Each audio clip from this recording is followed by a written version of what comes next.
All right, guys, let's talk about the thruster. Now, in previous videos, we've talked about the front squat and the push press. And ultimately what the thruster is we're combining these two movements in just the meanest way possible.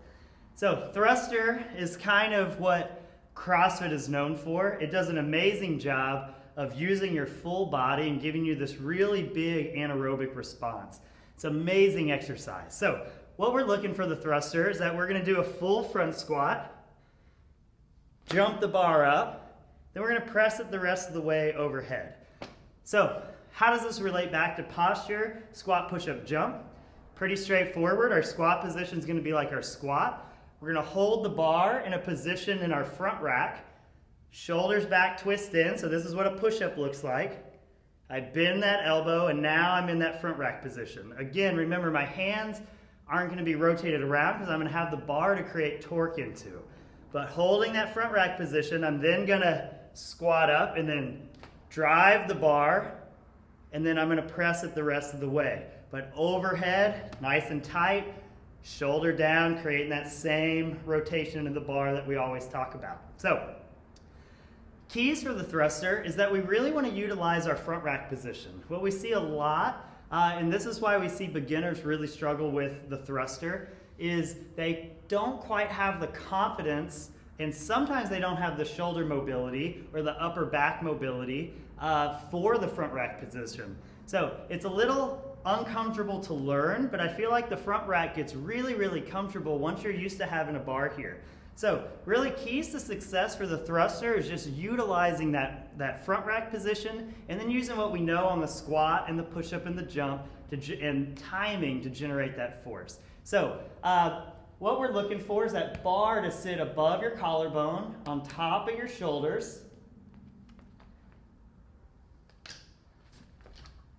That way, even if I removed my hands, I wouldn't need to hold them.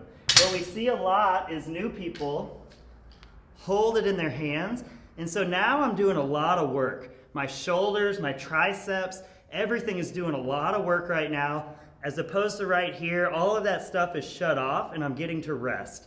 So imagine I'm holding the weight, I'm doing a ton of work, I'm doing a ton of work in my shoulder, more work in the shoulder. It's a constant shoulder movement for a lot of new people that aren't using that front rack position. For the people who are using the front rack position, shoulders are relaxed and it's a squat. I drive it up, now I use my shoulders, and now shoulders are relaxed again as I squat and drive it up over my head. So for efficiency purposes, using and utilizing that front rack is the most important thing here for success in the thruster. So what we're looking for is that setup. Looks just like a squat, elbows high. This changes my voice a little bit because it's pressed back into my neck. I'm going to squat down. Everything about the squat stays the same. I'm going to stand back up. About right here is where I'm going to start standing up faster. And I'm going to generate power to pop the bar off of my shoulders. And not until after I've popped the bar off my shoulders am I going to press with my arms. And then I'm going to come back down. So what we're looking at is just like that volleyball spike here or the baseball swing. It doesn't make sense. We slam everything together and we slam everything together. We want to hit the hips and then drive. We don't want to start pressing and then go with the hips. So let's simplify the thruster. Get used to that front rack position. Everyone loves it once you get used to it. It's just a little uncomfortable to get used to. Relax the hands a little bit. You can get your hands back on it when we're going overhead. So relax the hands.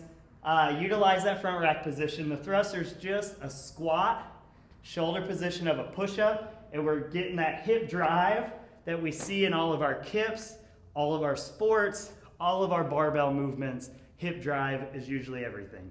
All right, enjoy.